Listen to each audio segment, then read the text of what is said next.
Saatnya Anda mendengarkan Berproses Menuju Kesejatian Diri bersama pemikir spiritual Siwo Agus Hidayat.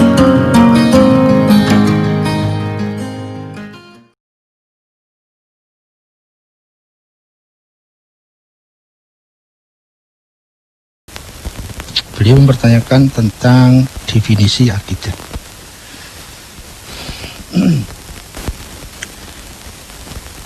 Yang saya tahu, akidah itu asal katanya adalah akad.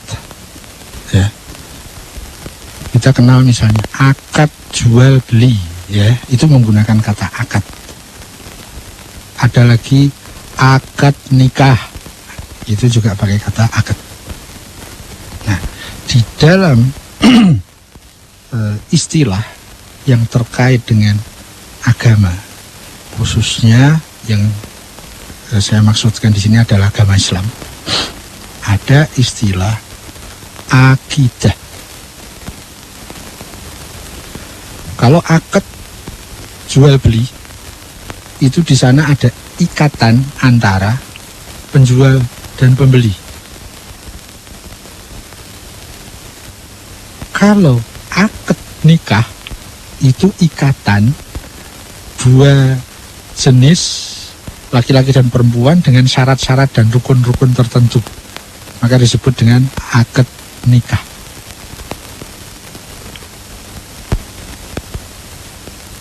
Akad itu menurut etimologi ilmu kata bermakna ikatan.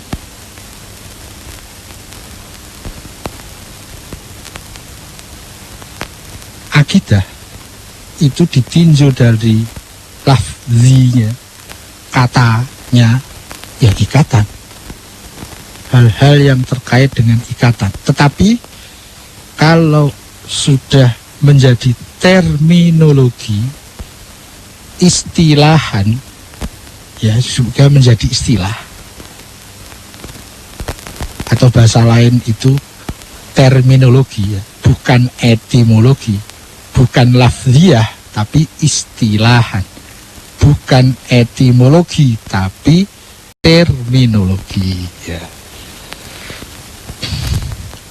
Kalau sudah menjadi terminologi, akan mempunyai makna, mempunyai batasan, mempunyai definisi yang berbeda. Ya, kalau kacamata dalam makna lafzi etimologi itu ya kaca dengan mata. Kaca itu ini, mata itu itu. Tapi setelah menjadi istilah kacamata sudah menjadi sangat berbeda toh. Ya, kacamata itu yang kita pakai di mata itu loh, bukan kaca dan mata. Ya. Itu sudah menjadi terminologi. Akidah dalam makna terminologi adalah ikatan keyakinan. Dalam perspektif pelajaran Islam, paling tidak yang saya pahami adalah akidah merupakan pelajaran yang mengajari kita tentang sistem keyakinan. Apa yang harus kita yakini dan apa yang tidak boleh kita yakini. Itu ada di dalam akidah.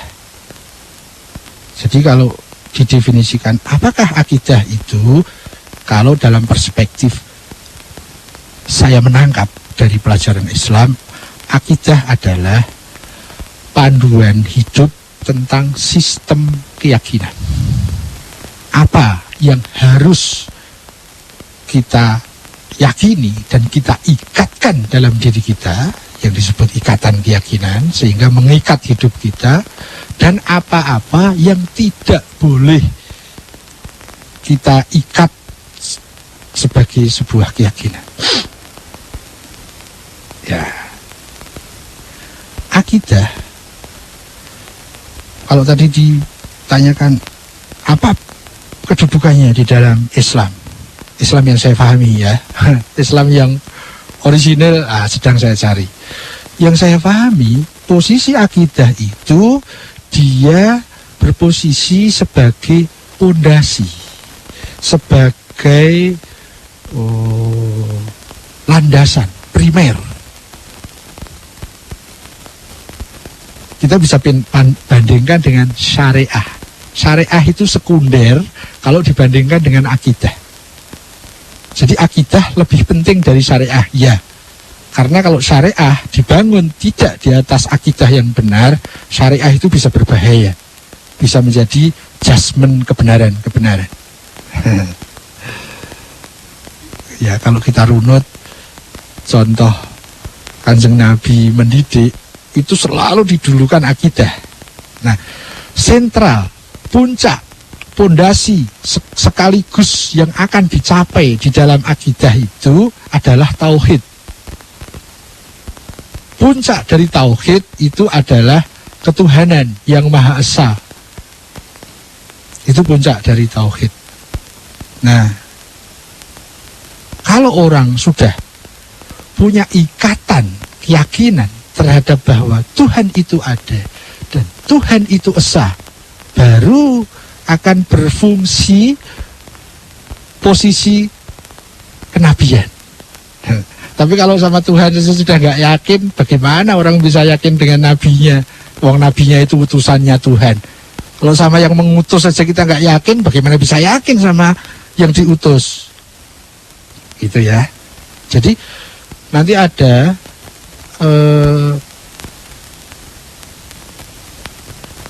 pos-pos yang harus diyakini setelah tauhid, ya, itu merupakan sekunder dalam akidah. Jadi tauhid itu akidah yang primer.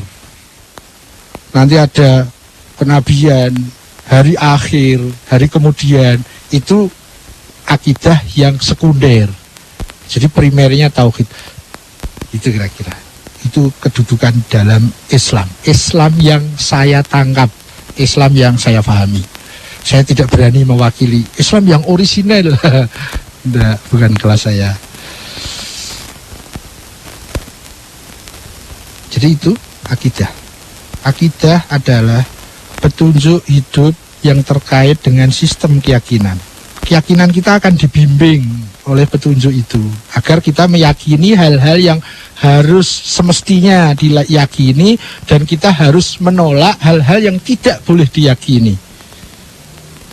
Ya, contohnya apa yang tidak boleh diyakini? Hal-hal yang terkait dengan kemusyrikan. Nah, itu tidak boleh diyakini. Karena musyrik itu lawan dari tauhid. Ya, contoh dia menuhankan yang bukan Tuhan atau menyandingkan yang lain di posisi Tuhan di samping dia meyakini Tuhan. Ya, seperti itu misalnya. Jadi itu definisi akidah. Kemudian apa kedudukannya di dalam Islam. Jangan lupa, Islam ini sekedar Islam yang menurut saya loh ya. Islam yang menurut Rasulullah saya baru nyari ini. Terus berproses. Jadi saya tidak mewakili Islam. Kemudian apa penyebab penyimpangan akidah?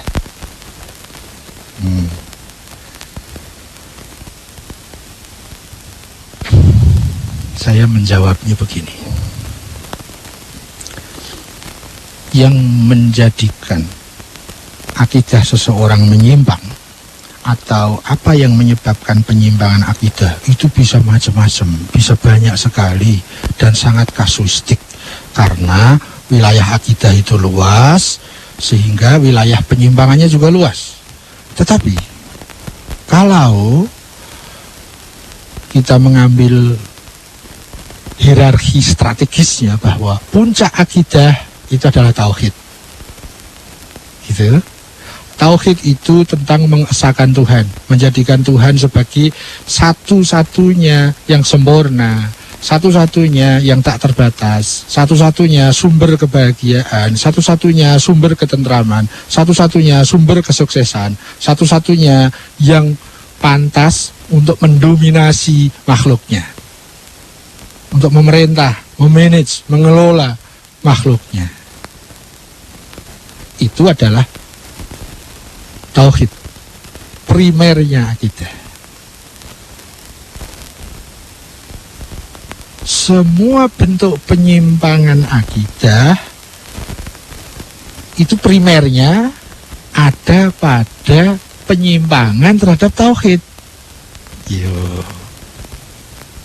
Ya kalau penyimpangan akidah kan luas sekali. Sebagaimana pembahasan akidah itu juga luas sekali.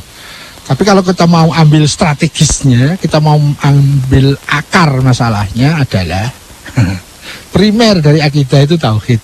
Tauhid itu menjadikan Tuhan sebagai tuan segala tuan, menjadi dominator segala kekuasaan, menjadi dominator dari segala kehendak.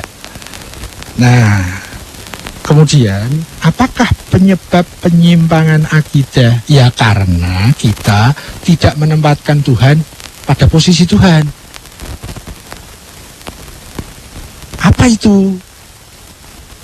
Ya, sudah tahu kan jawabannya? Egoisme. Dalam bahasa teknis disebut ananiyah. Ananiyah yang membentuk kolektif disebut asobiyah. Asobiyah timnas misalnya. Kebobolan 10-0 ya. Jangan sedih Mas Jack.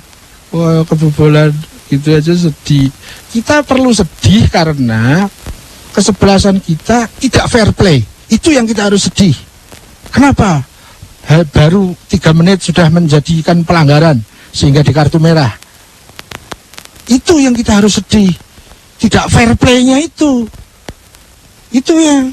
Jadi bukan 10-0-nya. 10-0-nya itu kan hanya akibat saja yang ngikut dengan sebab-sebabnya. Ya karena kita punya asobiyah nasional sehingga merusak citra fair play. Ya nggak fair play nggak apa-apa asal menang gitu kan. Ngeri itu namanya asobiyah nasionalisme. Ini yang merusak akidah. Ini yang merusak tauhid.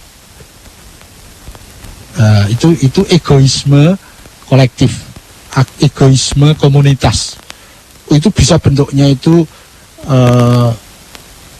asobiyah madhab, ada asobiyah politik, asobiyah ekonomi, fanatisme nasional, dan lain-lain, sehingga mengalahkan kebenaran dan Tuhan. Ya, apalagi kalau kita sudah kena orientasi hasil, lebih ngeri. Terus rapopo, salah rapopo, nakal rapopo, yang penting timnas menang. Aduh, itu mental-mental yang merusak akidah. Kenapa? Lebih mendahulukan, lebih mementingkan hasil ketimbang kebenaran dan nilai-nilai ketuhanan. Ya, itu karena ada egoisme. Dia tidak menjadikan, bukan dia ya, saya juga ya, kita tidak menjadikan Tuhan sebagai dominator. Padahal yang paling pantas, paling berwenang, paling logis, yang menjadi dominator itu harus Tuhan. Bukan kehendak kita, bukan keinginan kita, bukan persatuan nasional kita, bukan. Tapi Tuhan. Dan kita punya undang-undangnya. Sila yang pertama itu namanya ketuhanan yang Maha Esa. Tapi timnas kita tidak fair play. Mana sepak bola yang berketuhanan yang Maha Esa?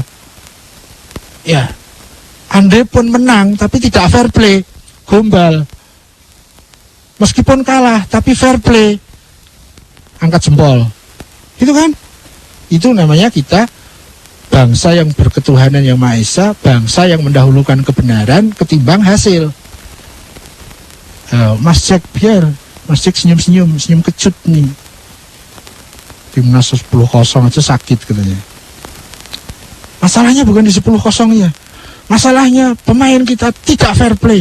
Mosok sampai di penalti 4 kali kartu merah. Sak pelatihnya di kartu merah. Ini luar biasa, memalukan. Bukan di hasilnya 10-0, tapi tidak fair play-nya. Katanya sepak bola itu olahraga pakai fair play. Benderanya diarak setiap mau membuka pertandingan. Kita sakitnya malah karena 10-0. Bukan karena tidak fair play-nya itu. Kita tuntut, kenapa pemain timnas tidak fair play? Itu yang menjadi keprihatinan. Bukan masalah 10-0-nya. Itu kita tekan bal-balan. Tapi ya mestinya kita mempunyai timnas itu yang berketuhanan yang Maha Esa. Sepak bola yang Pancasilais. Bukan sepak bola asal pengen menang. orientasi hasil, egoisme nasional. Wah, kacau. Ini karena egoisme. Ya. Apa yang menjadi penyebab penyimpangan akidah? Ego kita dulukan, Tuhan kita kemudiankan. Itulah akar dari seluruh kerusakan akidah dan akar dari seluruh tatanan hidup pribadi maupun hidup secara sosial. Ya, termasuk ini kalau negara ini mau baik, kembali ke Pancasila. Ketuhanan yang Maha Esa adalah sila yang. Terima kasih. Anda sudah mendengarkan Berproses Menuju Kesejatian Diri bersama pemikir spiritual Siwo Agus Hidayat.